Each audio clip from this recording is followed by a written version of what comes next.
Good afternoon. अनुज classes में आपका स्वागत है। अब हम आगे बढ़ते हैं। तो भारतीय प्रधानमंत्री की पाकिस्तान यात्रा। भारतीय प्रधानमंत्री मोदी के द्वारा वर्ष 2016 में पाकिस्तान की यात्रा की गई। यह यात्रा 12 वर्षों बाद किसी भारतीय प्रधानमंत्री की पहली यात्रा थी, पाकिस्तान यात्रा थी। प्रधानमंत्री के द्वारा पाकिस्तान की यह यात्रा अचानक की गई, जो पहले से घोषित नहीं थी। प्रधानमंत्री अफगानिस्तान यात्रा से सीधे पाकिस्तान के लिए गए। वहाँ से यह प्रतीत होता है कि भारत पाकिस्तान के साथ संबंध बनाए रखने के प्रति गंभीर थे तथा भारत के द्वारा बेहतर संबंध करने के लिए पहल की गई, जो बेहतर राजनीति है।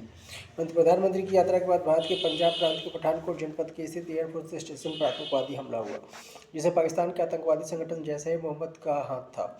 इसकी जांच के लिए पाकिस्तान के संयुक्त जांच दल को भी भेजा गया, जिससे अत्यधिक महत्वपूर्ण माना गया, क्योंकि पहली बार भारत पर किसी आतंकवादी हमले के बाद पाकिस्तान का दृष्टिकोण अधिक सकारात्मक था। परंतु इस जांच दल की वापसी के बाद पाकिस्तान ने इस हमले को भारत की योजना कहा, जो पाकिस्तान को बदनाम करने के लिए की गई थी। इस घटना से यह साबित होता है कि भारत पाकिस्तान के बीच गहरे अविश्वास विद्यमान है। विवाद के मूल मुद्दे। कश्मीर मुद्दा। भारत के विभाजन के बाद कश्मीर देशी रियासतों का भारत में विलय हो गया, परंतु पाकिस्तान के द्वारा इस विलय को स्वीकार नहीं किया गया और वर्ष 1948 में भारत पर पाकिस्तान समर्थक कबायली आक्रमण किया गया। वर्ष 1965 और 1971 में दोनों देशों के बीच युद्ध हुए तथा परंपरागत युद्ध में पराजित होने के बाद पाकिस्तान के द्वारा कश्मीर में सीमा पर आतंकवाद को बढ़ावा दिया गया। वर्तमान में पाकिस्तान लगातार कश्मीर में आतंकवाद को बढ़ावा दे रहा है तथा कश्मीर पर नियंत्रण करने का लगातार प्रयत्न कर रहा है। इस विवाद के संबंध में दोनों देशों का दृष्टिकोण अलग है। पाकिस्तान का तर्क। पाकिस्तान द्विराष्ट्रवाद के आधार पर कश्मीर की मांग करता है, क्योंकि कश्मीर मुस्लिम बहुल क्षेत्र है। भौगोलिक रूप से कश्मीर की सीमा पाकिस्तान से ज़्यादा लगती है तथा पाकिस्तान से बहने वाली 3 मुख्य नदियों का उद्गम कश्मीर में माना जाता है। पाकिस्तानी कृषि इन्हीं नदियों के जल पर निर्भर है। पाकिस्तान के अनुसार कश्मीर राज्य की अर्थव्यवस्था पूर्णतः पाकिस्तान पर निर्भर है, क्योंकि कश्मीर के अधिकतर प्राकृतिक उत्पादों को पाकिस्तान में बेचने के लिए भेजा जाता था तथा कश्मीर के लिए खाद्य पदार्थ का आयात भी पाकिस्तान से किया जाता था। सामरिक और सैन्य दृष्टिकोण से कश्मीर के महत्व को देखते हुए पाकिस्तान ने इसे अपना भाग बचाने का प्रयास किया। भारत का तर्क। भारत ने विभाजन को एक अनिवार्य बुराई के रूप में स्वीकार किया, लेकिन द्विराष्ट्रवाद के सिद्धांत को नहीं, क्योंकि भारत ने अनेक धर्मों का देश है तथा यह मूल रूप से बहुलवादी धर्मनिरपेक्ष देश है। संप्रति इंडोनेशिया के बाद भारत बड़ी मुस्लिम जनसंख्या का भारत देश है। रशिया आंदोलन के समय मुस्लिम लीग का प्रभाव कभी भी कश्मीर में नहीं रहा, बल्कि कश्मीर में शेख अब्दुल्ला के नेतृत्व में नेशनल कॉन्फ्रेंस प्रभावी रहा। नेशनल कॉन्फ्रेंस का संबंध कांग्रेस के साथ अत्यंत घनिष्ठ था। पाकिस्तान में विलय के बजाय कश्मीर के महाराजा हरि सिंह ने कश्मीर का विलय भारत में किया। यह 27 अक्टूबर 1947 को हुआ। इस विलय को वर्ष 1953 में जम्मू एंड कश्मीर की लोकतांत्रिक तरीके से निर्मित संविधान सभा ने स्वीकार कर लिया था, जो निर्विवाद है। अतः भारत के अनुसार पाकिस्तान संबंधित कबालियों के कश्मीर के 1/3 भाग पर अनधिकृत रूप से नियंत्रित कर लिया गया। वर्तमान में इसके अंतर्गत 32,000 वर्ग किलोमीटर का क्षेत्र आता है। भारत में इसे पाक अधिकृत कश्मीर के नाम से जाना जाता है। भारत पाकिस्तान। कश्मीर से अनुच्छेद 370 की समाप्ति।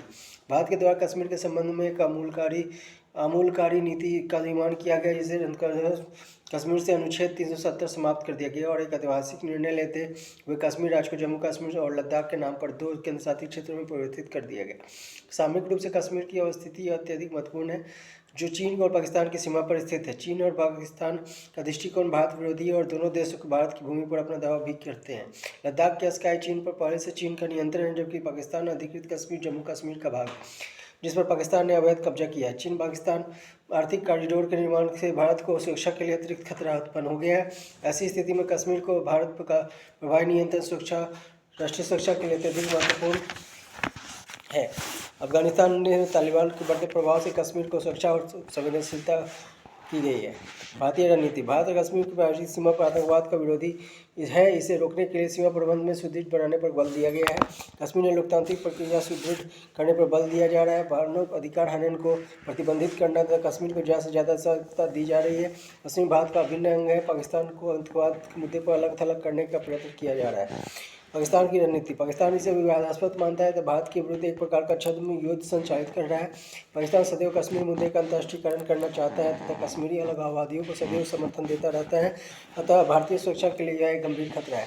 बलूचिस्तान का मुद्दा 2016 में भारत ने पाकिस्तान के विरुद्ध आक्रमण रणनीति अपनाते हुए पाकिस्तानी बलूचिस्तान में मानवाधिकार का हनन का मुद्दा उठाया। बलूचिस्तान पाकिस्तान का सबसे बड़ा प्रांत है जहाँ बलूची अलगाववादी आंदोलन चला रहे हैं। बलूचिस्तान आर्थिक संसाधनों से संपन्न है परंतु सामाजिक आर्थिक रूप से पाकिस्तान का सबसे पिछड़ा प्रांत है। बलूची यह आरोप लगाते हैं कि पाकिस्तानी शासन के द्वारा बलूचिस्तान का उपनिवेश की भांति प्रदर्शन किया गया। बलूचिस्तान में यहाँ चीन द्वारा द्वार पतन का निर्माण किया जा रहा है, गवादर पतन का निर्माण किया जा रहा है। इसलिए बलूचिस्तान का मुद्दा उठाने के लिए चीन ने नाराजगी जताई। आलोचनाओं के अनुसार भारत ने बलूचिस्तान का मुद्दा उठाकर भारत की हस्तक्षेपवादी नीति का उल्लंघन किया है। वर्ष 2016 में भारत ने गिलगिट बल्तिस्तान का मुद्दा भी उठाया। पाकिस्तान के द्वारा पाकिस्तान अधिकृत कश्मीर को आज़ाद कश्मीर एवं गिलगित बल्तिस्तान क्षेत्र में विभाजित कर दिया गया है। गिलगित बल्तिस्तान पाकिस्तान का कोई प्रांत नहीं है, इसलिए संविधान में गिलगित बल्तिस्तान की स्थिति स्पष्ट नहीं है। गिलगित बल्तिस्तान में निवास करने वाली जनता भी पाकिस्तान सरकार से नाराज है। पाकिस्तान द्वारा कश्मीर पर आक्रमण रणनीति अपनाने के बाद भारत में बलूचिस्तान एवं गिलगित बल्तिस्तान का मुद्दा उठाया। यद्यपि भारत अभी भी पाकिस्तान के साथ वार्ता के लिए तैयार है। समाधान कश्मीर समस्या के समाधान के लिए वर्ष 1994 में भारतीय संसद में विकल्प प्रस्ताव पारित करते हुए पाकिस्तान ने अधिकृत कश्मीर को भारत का भाग बताया तथा इसे प्राप्त करने का स्वरूप दोहराया। लेकिन संपत्ति परिवर्तन और परिस्थिति से कश्मीर समस्या का यह व्यवहारिक समाधान प्रतीत नहीं होता। स्वयं भारतीय प्रधानमंत्री यह कह चुके हैं कि फिलहाल सीमाओं का पुनर्निर्धारण व्यवहारिक रूप से संभव नहीं है। दूसरी ओर पाकिस्तान के अनुसार इस समस्या का समाधान हो जाएगा यदि कश्मीर का विलय पाकिस्तान में हो जाएगा। कहने का अभिप्राय यह है कि पाकिस्तान कश्मीर के विलय को अभी भी वैध नहीं मानता, लेकिन व्यवहारिक दृष्टिकोण से पाकिस्तान को यह मांग अतिवादी है। विशेषकर वर्ष 1999 में करगिल के संकट के समय जिस प्रकार अंतर्राष्ट्रीय जमहूरियत का दबाव पाकिस्तान पर देखा कि उसे स्पष्ट है कि आज अव्यवहारिक हो गई है। क्योंकि विश्व के सभी नेताओं ने पाकिस्तान को नियंत्रण रेखा का सम्मान करने को कहा। समस्या समाधान का तीसरा विकल्प है कि दोनों क्षेत्रों में कश्मीर को मिलाकर एक स्वतंत्र जम्मू एंड कश्मीर का निर्माण किया जाए। इस विकल्प पर शीत युद्ध के समय विचार हुआ था, परंतु आज यह व्यवहारिक एवं अप्रासंगिक है। समाधान का सबसे व्यवहारिक एवं कारगर नियंत्रण रेखा को अंतर्राष्ट्रीय रेखा से परिवर्तित कर देना है, लेकिन स्वाभाविक रूप से पाकिस्तान के लिए अब मांग स्वीकार करना अत्यंत कठिन है, क्योंकि पाकिस्तान विदेश नीति में कश्मीर को सदैव केंद्र में रखा गया है। भारत की ओर से अंतर्राष्ट्रीय रेखा के विकल्प में अभी भी कोई आधिकारिक प्रतिक्रिया नहीं दी गई, लेकिन इसे तुलनात्मक रूप से सहजता से स्वीकार कर सकता है। अतः भारतीय विदेश नीति के अनुसार कश्मीर ही एकमात्र समस्या नहीं बल्कि अनेक समस्याओं में कश्मीर भी एक समस्या है। पाकिस्तान और आतंकवाद। पाकिस्तान अभी तक आतंकवादियों के प्रशिक्षण केंद्र का संचालन कर रहा है एवं सीमा पर आतंकवाद को पूर्ण रूप से नियंत्रित नहीं कर रहा है। भारत ने उन 35 वांछित व्यक्तियों की सूची पाकिस्तान को सौंपी है जिसमें भारत में आतंकवादी गतिविधियों को संलिप्त होने का आरोप है, जिसमें मुख्य रूप से इब्राहिम सैयद सलाउद्दीन जो जिहादी संघ का चेयरमैन है एवं हिजबुल मुजाहिदीन से संबंधित है। दूसरा दाऊद इब्राहिम जिसे मुंबई बम विस्फोट के लिए उत्तरदायी माना जाता है। मसूद अजहर जो जैसे मोहम्मद से संबंधित है। भारत के अनुसार पाकिस्तान भारत में जाली नोटों एवं नशीली दवाओं के व्यापार को बढ़ावा दे रहा है और यह गतिविधियां विशेष रूप से भारत नेपाल सीमा पर देखी जा रही है। अमेरिकी दृष्टिकोण। अमेरिका में पाकिस्तान से स्पष्ट कहा गया है कि आतंकवादी संगठनों के खिलाफ दोहरा रवैया न अपनाएं, पाकिस्तान में चलने वाली सभी प्रकार की गतिविधियों को प्रतिबंधित करें। अमेरिका का मानना है कि पाकिस्तान उन संगठनों के खिलाफ कार्यवाही नहीं करता है जो अफगानिस्तान तथा भारत में आतंकवादी कार्यवाही करते हैं, बल्कि केवल उन्हीं संगठनों पर कार्रवाई करता है जो पाकिस्तान के भीतर कार्रवाई करते हैं। अमेरिका में कई एशियाई नीति के तहत सुरक्षा नीति 2017 में इस बात को स्पष्ट घोषणा की गई है कि अमेरिका ने कहा कि यदि पाकिस्तान ऐसा नहीं करता है तो अमेरिका स्वतः कार्रवाई करेगा। अमेरिकी प्रशासन ने आतंकवाद के सहयोग के लिए पाकिस्तान को दी जाने वाली आर्थिक सहायता को रोक दी है और कहा है कि आर्थिक सहायता तभी बहाल की जाएगी जब पाकिस्तान आतंकवादियों के खिलाफ ठोस कार्रवाई करेगा। वर्तमान राष्ट्रपति जो बाइडेन के द्वारा भी कमोबेशी इसी नीति का पालन किया जा रहा है। सर्जिकल स्ट्राइक 2016 में पठानकोट और उड़ी आतंकवादी हमले के बाद भारत के द्वारा पाकिस्तान के विरुद्ध सर्जिकल स्ट्राइक के द्वारा पाकिस्तान नदी के कश्मीर क्षेत्र में आतंकवादी हमलों पर हमला किया गया। 1971 के बाद भारत द्वारा अपनाए गए सामरिक संयम सिद्धांत का परित्याग करते हुए आक्रमण नीति अपनाई और नियंत्रण रेखा को भी पार कर दिया। भारत के अनुसार यह हमला आत्मरक्षा के कारण किया गया और यह हमला पाकिस्तान पर नहीं बल्कि आतंकवाद के विरुद्ध किया गया आक्रमण है, जिस पर पाकिस्तान को भी भारत का सहयोग करना चाहिए। पाकिस्तान के द्वारा भारत के सर्जिकल स्ट्राइक के दावे को झूठा कहा गया। भारत को इसी कार्रवाई का अमेरिका जैसे देशों द्वारा भी समर्थन किया गया। सर्जिकल स्ट्राइक के तहत दुश्मन देश के भूभाग में अंदर तक घुसकर निश्चित ठिकानों को नष्ट करना है। 19 सितंबर 1916 को भारतीय सेना ने पाकिस्तान अधिकृत कश्मीर में स्थित आतंकवादी ठिकानों पर हमला बोला तथा कुछ आतंकवादी प्रशिक्षण केंद्र को नष्ट किया। यह कार्रवाई भारत की बदलती विदेश नीति को स्पष्ट करती है। इससे स्पष्ट होता है कि भारत स्पष्ट और नहीं रहा। यह बढ़ती विदेश नीति की आक्रामकता तथा शक्ति को भी प्रदर्शित करता है। सिंधु नदी का जल समझौता 1960 में भारत और पाकिस्तान के बीच नदी जल के विवहन के लिए सिंधु नदी जल समझौता किया गया। यह समझौता विश्व बैंक की मध्यस्थता के द्वारा हुआ। समझौते के द्वारा सिंधु, झेलम और चेनाब जैसी पूर्वी नदियों को पाकिस्तान की नदी कहा गया तथा सतलज, रावी एवं ब्यास की भारतीय नदियों को मुख्य रूप से चिन्हित किया गया। पश्चिमी नदियां में इन समझौते के अनुसार पाकिस्तान की नदियों को भारत के जेल में जल के सीमित प्रयोग की अनुमति दी गई। अतः इस समझौते के अनुसार भारत जल विद्युत परियोजना के निर्माण के लिए इन नदियों के पानी का सीमित उपयोग कर सकता है। सिंधु नदी का जल समझौता भारत और पाकिस्तान के बीच सहयोग का एक अनूठा उदाहरण है, क्योंकि दोनों देश के बीच दो बड़े युद्ध वर्ष 1965-1971 में हुए, तो इसके बावजूद यह एक समझौता बना रहा। नवीन विवाद भारत के द्वारा चिनाब नदी पर बगलिहार बांध बनाने का पाकिस्तान ने विरोध किया है। बगलिहार बांध बनाने का भारत की किशनगंज परियोजना के निर्माण पर भी पाकिस्तान ने आपत्ति दर्ज की। भारत के किशन गंगा परियोजना पर भी निर्माण पर पाकिस्तान ने आपत्ति दर्ज की। इसके अतिरिक्त भारत कश्मीर में डोडा जिले में सलाल और दुलहस्ती परियोजना के विकास पर भी कार्य कर रहा है, जिस पर पाकिस्तान के द्वारा बार बार आपत्ति जताई जाती है। पाकिस्तान का यह आरोप है कि भारत उसके हिस्से में पानी का उपयोग कर रहा है। पाकिस्तान का यह तर्क उसकी अपनी घरेलू राजनीति पर आधारित है। पाकिस्तान में पंजाब के द्वारा सिंधु नदी के जल का ज़्यादातर का भाग का इस्तेमाल कर लिया गया है, इसलिए सिंधु और बलूचिस्तान जैसे प्रांतों को पानी का वास्तविक भाग नहीं मिलता और इन राज्यों में मांगों को भटकाने के लिए पाकिस्तान भारत विरोध का स्वर उठता है। वर्तमान समय में ग्लेशियर में बर्फ को कम मात्रा के कारण नदी में पानी का प्रवाह कम हो रहा है और बरसात की मात्रा कम होने के कारण पानी में प्रवाह की कमी आ रही है। पाकिस्तान के द्वारा सोमवार सीमा पार आतंकवाद में मुद्दे से ध्यान भटकाने के लिए बार बार सिंधु नदी का जल समझौते का मुद्दा उठाया जाता रहा।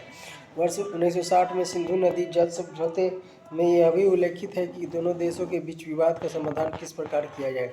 विवाद समाधान के उपाय निम्नलिखित थे। दोनों देशों के सरकारों द्वारा विवाद का समाधान, अंतर्राष्ट्रीय न्यायालय से द्वारा विवाद का समाधान।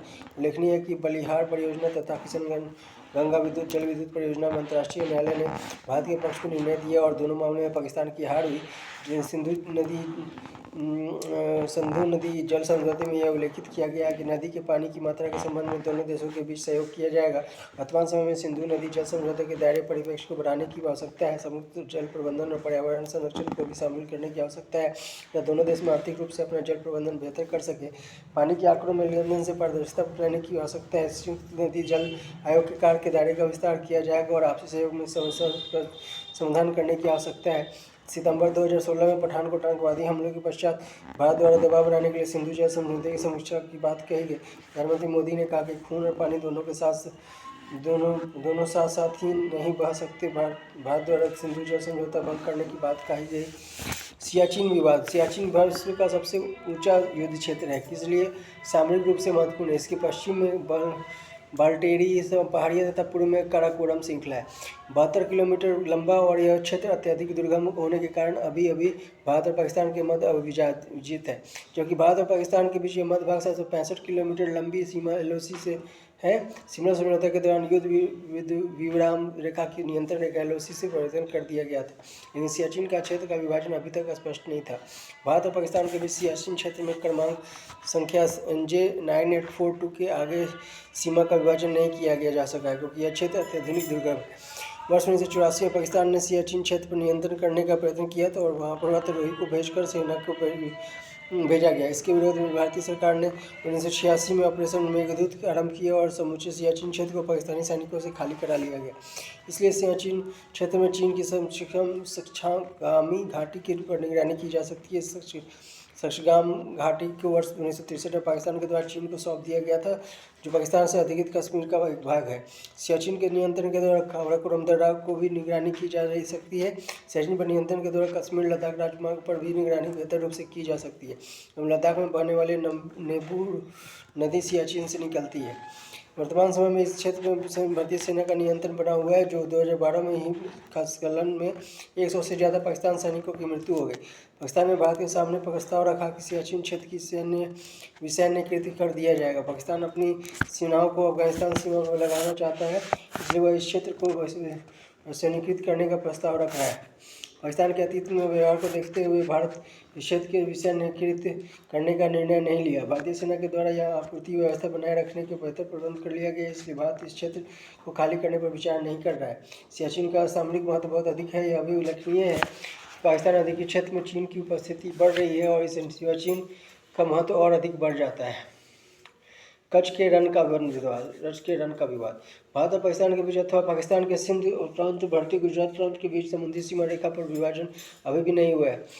इस विवाद का मूल कारण कच्छ के रण के क्षेत्र में तेल और प्राकृतिक गैस के विशाल भंडार होने की संभावना है, इसलिए इसका महत्व अधिक है। भारत की समुद्री तटीय क्षेत्र सुरक्षा के लिए भी इसका विशेष महत्व है। पाकिस्तान का दावा यह है कि कच्छ की सीमा रेखा का विभाजन 2040 डिग्री समानांतर रेखा को आधार मानकर होना चाहिए। पाकिस्तान की समस्या के समाधान के लिए 2014 के मानचित्र को आधार मानता है।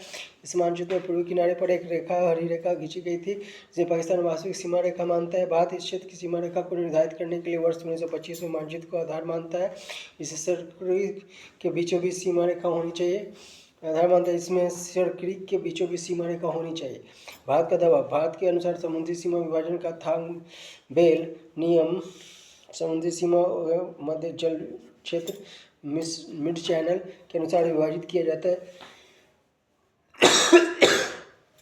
पाकिस्तान ने थांगबेल नियम के अनुसार सीमा विभाजन करने पर आपत्ति व्यक्त की है, क्योंकि यह नियम उन क्षेत्रों में लागू होता है जहाँ समुद्री नौवाहन नेविगेशन की सुविधा होती है। जिनके विरुद्ध भारत का तर्क यह है कि कुछ ज्वार के समय यह से समुद्री नौवाहन का क्षेत्र बन जाता है, इसलिए यहाँ थांगबेल का नियम लागू होता है।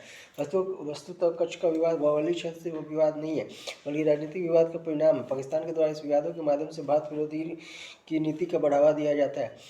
पाकिस्तान में विदेश नीति का मूल आधार भारत विरोध है। यह सीमा विवाद का उपयोग करके भारत विरोध को आगे बढ़ाने के लिए करता है। इसलिए भारत और पाकिस्तान के बीच सीमा विवाद मूल कारण नहीं, बल्कि विवाद का मूल कारण राजनीति है। सहवाग के आधार ट्रैक 2 कूटनीति भारत पाकिस्तान के बीच 1990 के बाद संबंधों को बेहतर करने के लिए नवीन पहल की गई और इन दोनों देशों के बीच ट्रैक टू वार्ता की शुरुआत की गई। इस वार्ता में दोनों देशों के अवकाश प्राप्त विदेश सेवा के अधिकारी, अवकाश प्राप्त मंत्री तथा विदेश तथा सुरक्षा मामलों के विशेषज्ञ भाग लेते हैं। इनके द्वारा दोनों देशों के बीच संबंध सामान्य करने का प्रयत्न और विश्वास निर्माण किया जाता है। ट्रैक 2 की वार्ताओं के दोनों देशों के बीच ट्रैक 1 की वार्ताओं का आधार निर्मित किया जाता है। ट्रैक 1 की वार्ता में मंत्री अपने अथवा सरकारी अधिकारी शामिल होते हैं। दोनों देशों के बीच ट्रैक 2 की पहली वार्ता 1991 में राजस्थान के नीमराना किले में हुई। ट्रैक 2 की वार्ताओं का आयोजन विभिन्न प्रकार के गैर सरकारी स्वैच्छिक संगठनों तथा शांति स्थापना करने वाले संस्थान द्वारा किया जाता है। वर्ष 2014 में भारत और पाकिस्तान के बीच सीमा पर तनाव बना हुआ है। उसी दौरान दोनों के बीच मुंबई में ट्रैक 2 की वार्ताएं आयोजित की गई। परागमन मार्ग ट्रांजिट रूट पाकिस्तान के द्वारा अभी भी भारत को परागमन मार्ग प्रदान नहीं किया गया है, इसलिए अफगानिस्तान जाने के लिए भारत के द्वारा ईरान के समुद्री मार्ग का प्रयोग किया जाता रहा है। भारत के द्वारा ईरान के समुद्री मार्ग का प्रयोग किया जाता रहा है। पाकिस्तान में इस व्यवहार के कारण भारत का मध्य एशियाई क्षेत्र में प्रवेश नहीं हो पा रहा है। वर्तमान भूमंडलीय दौर में दोनों देशों को वाणिज्य दूतावास भी अनुपस्थित है, इससे व्यापारिक संबंध अत्यधिक मुश्किल है।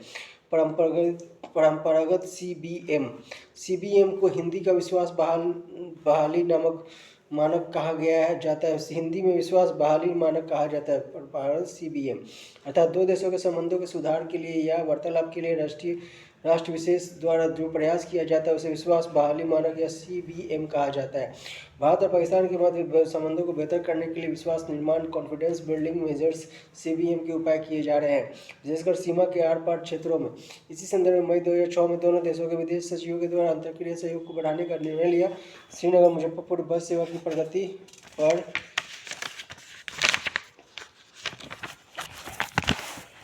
समीक्षा की गई और जुलाई 2006 में श्रीनगर मुजफ्फराबाद के मध्य ट्रक सेवा को आरंभ करने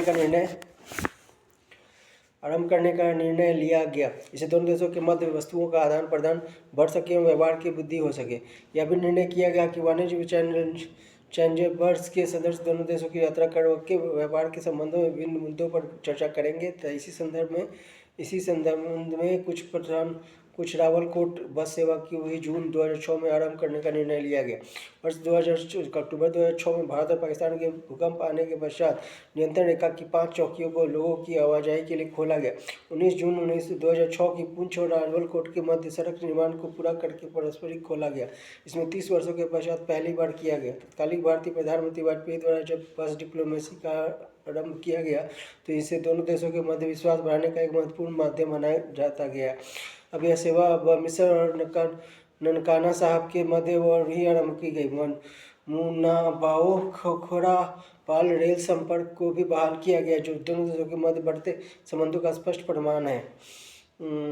इसी के साथ पाकिस्तान के तत्कालीन राष्ट्रपति परवेज मुशर्रफ ने यह भी घोषणा की कि जो भारतीय युद्धबंदी पाकिस्तान की जेलों में बंद हैं उन्हें मुक्त करा दिया जाएगा।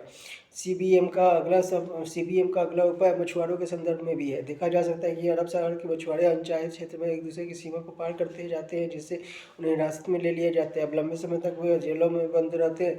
इस अनुमान के अनुसार जब 500 भारतीय मछुआरे पाकिस्तान जेल में बंद हैं। दिसंबर 2004 से आयोजित भारत पाकिस्तान की विदेशी सचिव स्तर की वार्ता पर इन मछुआरों की समस्या को हल करने का निर्णय लिया गया। इसके अनुसार दोनों देश मछुआरों की हिरासत में लेने के लिए 3 महीने की अवधि के अंदर उच्चायुक्त को सूचना देंगे। इसके लिए भारत पाकिस्तान के तटरक्षकों के मध्य भी एक सहमति के पत्र का हस्ताक्षर हुए हैं। इसी समझौता के परिणामस्वरूप मई में भारत ने पाकिस्तानी मछुआरों को मुक्त किया और पाकिस्तान ने भी भारतीय मछुआरों को मुक्त किया। लेकिन जहां तक मछुआरों की संख्या का प्रश्न है तो भारतीय मछुआरों की संख्या ज़्यादा है जो पाकिस्तान में जेल में बंद है। सीबीएम के अंतर्गत 2004 से एक लंबी अवधि के पश्चात दोनों देशों के मध्य पाकिस्तान में क्रिकेट मैच आयोजित किए गए। इसी सीबीएम की निमराना प्रक्रिया से नाम से जाने जाते हैं। इसे क्रिकेट मैच आयोजित किए गए। इसी सीबीएम को निमराना प्रक्रिया के नाम से जाना जाता है। People to people contact Kartarpur गलियारा। भारतीय पाकिस्तान के बीच पीपुल टू पीपुल कॉन्टैक्ट बढ़ाने के लिए करतारपुर गलियारे का निर्माण 2019 में किया गया, जिसमें गुरुद्वारा डेरा बाबा नानक तथा गुरुद्वारा करतारपुर साहिब के बीच गलियारा बनाया गया है। इसके अंतर्गत भारतीय नागरिक से वीजा के बिना पाकिस्तान जा सकते हैं और करतारपुर गुरुद्वारा द्वारा दर्शन करते हैं। इससे यही प्रतीत होता है कि भारत पाकिस्तान की सांस्कृतिक विरासत समझो है। पाकिस्तान का दृष्टिकोण भारत के प्रति परिवर्तनकारी नहीं रहा है। पाकिस्तान अभी भी कश्मीर में सीमा पर आतंकवाद को समर्थन देता है, इसलिए भारत पाकिस्तान के बीच संबंधों के अनेक प्रयास विफल हो जाते हैं। परमाणु सीबीएम। वस्तुतः भारत पाकिस्तान के मध्य वर्ष 1999 के लाहौर घोषणा पत्र को परमाणु सीबीएम का आधार माना जा सकता है। लाहौर घोषणा पत्र के पश्चात यद्यपि कारगिल की घटना एवं भारत में संसद पर हमले को लेकर दोनों देशों के संबंध न्यूनतम बिंदु पर आ गए, लेकिन संप्रति परमाणु क्षेत्र में सीबीएम की प्रगति को देखी जा रही है। इससे अप्रैल 2006 में परमाणु सीबीएम को लेकर चौथी दौर की वार्ता हुई। इससे परमाणु सीबीएम के संदर्भ में मुख्य मुद्दे निम्नलिखित है। विदेश सचिवों के मध्य सुरक्षा एवं परमाणु सिद्धांतों के संबंधों में परस्पर विचार विमर्श करना, दोनों देशों के मध्य सुरक्षा एवं शांति के स्थायी वातावरण का निर्माण करना, प्रक्षेपास्त्रों के परीक्षण के संदर्भ में पूर्व सूचना एवं पूर्व अधिसूचना जारी करना, संबंध में समझौता, दोनों देशों के विदेश सचिवों के मध्य हॉटलाइन को क्रियान्वित बनाना, परमाणु मुद्दों के संबंध में परमाणु खतरे को कम करके इसके उपाय करना तथा परमाणु क्षेत्र में दुर्घटनाओं को रोकने परमाणु संयंत्रों या परमाणु हथियारों की उपाय करना। वस्तुतः परमाणु क्षेत्र में सीबीएम का अत्यधिक महत्व है, लेकिन दोनों देशों को परमाणु संघर्ष न्यूक्लियर फ्लैश पॉइंट माना जाता है। यह देश में अंतर्राष्ट्रीय विचारक मानते हैं कि इन देशों के मध्य परमाणु हथियारों का प्रयोग सर्वाधिक संभावना, लेकिन भविष्य में दोनों देशों के परमाणु हथियारों में संबंध में रणनीतिक विचारकों के मतभेद पाए जाते हैं। प्रथम मत के अनुसार दोनों देशों का इतिहास संघर्ष का रहा है, इसलिए इनके मध्य भविष्य में परमाणु हथियारों का प्रयोग की संभावना है। दूसरे दृष्टिकोण के इन देशों के मध्य नागरिक समाज के संबंध को प्रगाढ़ करने के दोनों देशों के मध्य संबंधों को संतुलित किया जा रहा सकता है। तीसरे दृष्टिकोण के अनुसार दोनों देशों का परमाणु शक्ति संपन्न होना दोनों देशों के मध्य संबंधों में स्थिरता प्रदान करेगा, क्योंकि डिटेरेंस की मान्यता के अनुसार एक परमाणु शक्ति संपन्न देश दूसरे परमाणु शक्ति संपन्न देश पर आक्रमण नहीं करता। समग्र स्वभावतः कंपोजिट डायलॉग। वर्ष 2004 के भारत एवं पाकिस्तान के बीच वार्ता की गई प्रक्रिया की शुरुआत की गई। इसमें परंपरागत रूप से पाकिस्तान पहले कश्मीर की नीति अपनाता था, जबकि भारत के द्वारा अधिवाद का केंद्रीय मुद्दा बनाया गया। समग्र वार्ता के अंतर्गत दोनों देशों ने लचीला दृष्टिकोण अपनाते हुए यह स्वीकार किया कि दोनों देशों के बीच विवाद के अनेक बिंदु है, इस पर एक साथ संस्थात्मक रूप से वार्ता होनी चाहिए। मुद्दे कश्मीर का मुद्दा, सियाचिन सक्रिय Wular barrage, tubular Tulbul navigation project, आतंकवाद एवं नशीली दवाओं के अवैध व्यापार पर प्रतिबंध, व्यापारिक संबंधों को बहाल करना। वर्ष 2008 में मुंबई आतंकवादी हमलों के बाद भारत पाकिस्तान के बीच समग्र वार्ता स्थगित कर दी गई, जो अभी तक रुकी हुई है। वार्ता स्थगित करने का मूल कारण पाकिस्तान में विद्यमान अस्थिर राजनीतिक कारण है। सरकार द्वारा यह स्पष्ट दिया गया है कि पाकिस्तान या तो भारतीय सरकार से वार्ता करे या अलगाववादी से, दोनों में एक साथ बातचीत संभव नहीं है। भारत की रणनीति, पाकिस्तान के साथ संबंध बनाने के बाद बहुआयामी रणनीति का प्रयोग करना चाहता है। इसके अनुसार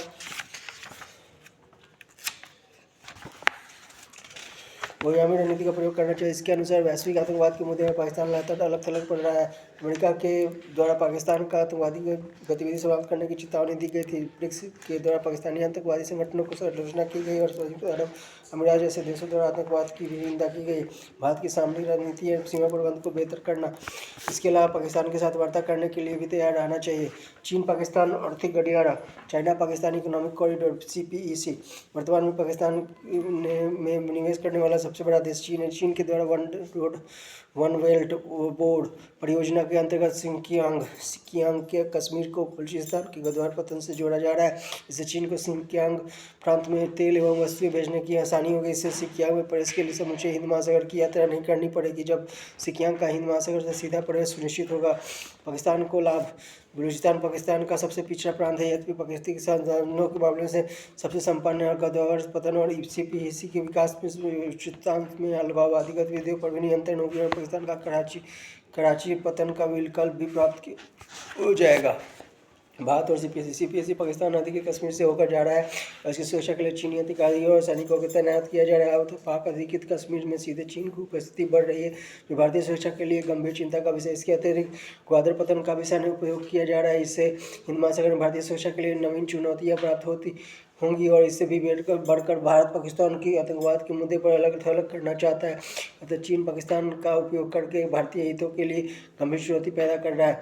गहरे अविश्वास, डीप मिसट्रस्ट, भारत पाकिस्तान और बीच विवाद का मूल कारण दोनों देशों के बीच गहरे अविश्वास है, क्योंकि पाकिस्तान में भारत के विरुद्ध छद्म युद्ध संचालित कर रहा है, जो भारतीय सुरक्षा के लिए गंभीर खतरा है। वही दूसरी ओर पाकिस्तान में यह भय है कि उसका विनाश कर देगा, भारत को उसका विनाश कर देगा। तो दोनों देशों के बीच विद्यमान जल विवाद, नदी विवाद और भूमि विवाद, कश्मीर आपसी अविश्वास का ही परिणाम है।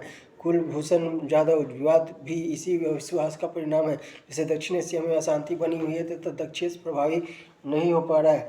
पाकिस्तान के जून 2016 में भारतीय व्यवसायी कुलभूषण जाधव का बलूचिस्तान में गिरफ्तार किया गया और आरोप लगाया गया कि भारतीय खुफिया एजेंसी रॉ का सदस्य है। कौन?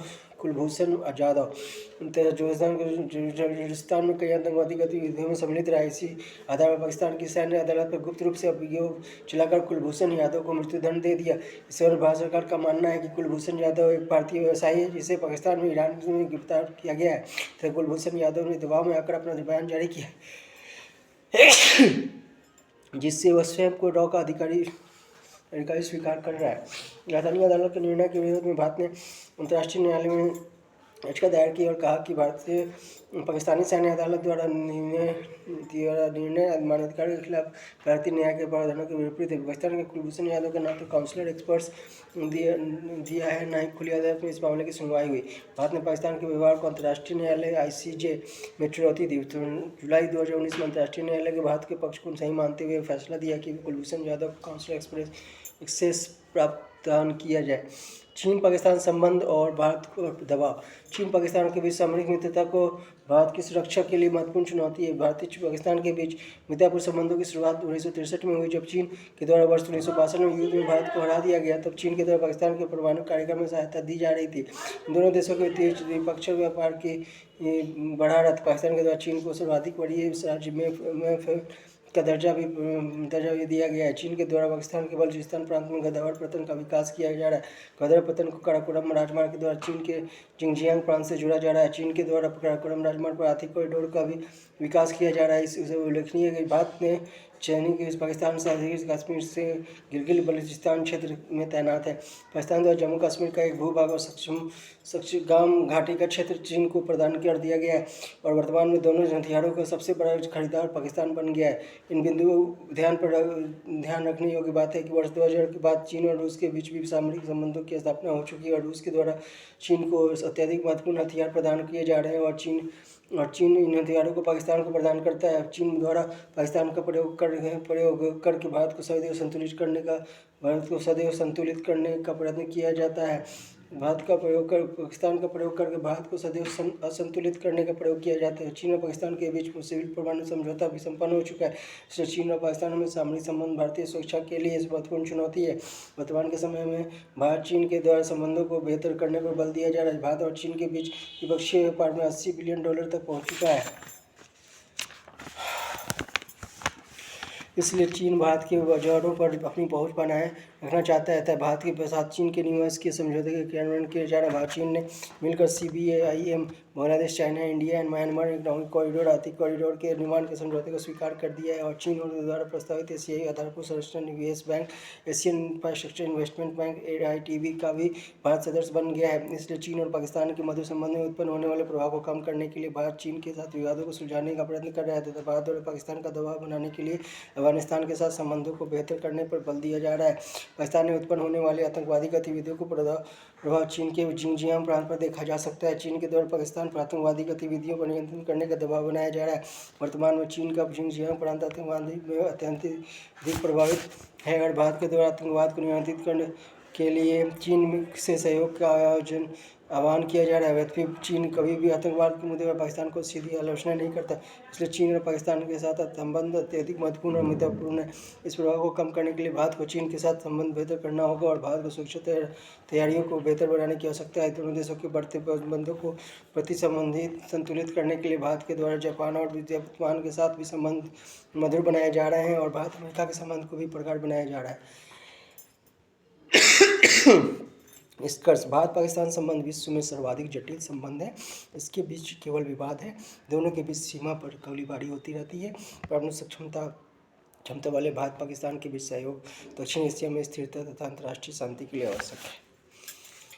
तो हमने देखा भारत और पाकिस्तान के बीच का संबंध जो काफ़ी खटास है और ओवरऑल यही कहा जाएगा कि ये संबंध कि कई सारी वजह हैं और एक भारतीय होने के नाते हम भी समझ रहे हैं। तो यही कहा जाएगा कि हम अपने देश के प्रति सजग रहें, अपने देश के हित के लिए सोचें और देश का हित सर्वोपरि है। सबसे पहले कंट्री फर्स्ट। जय हिंद।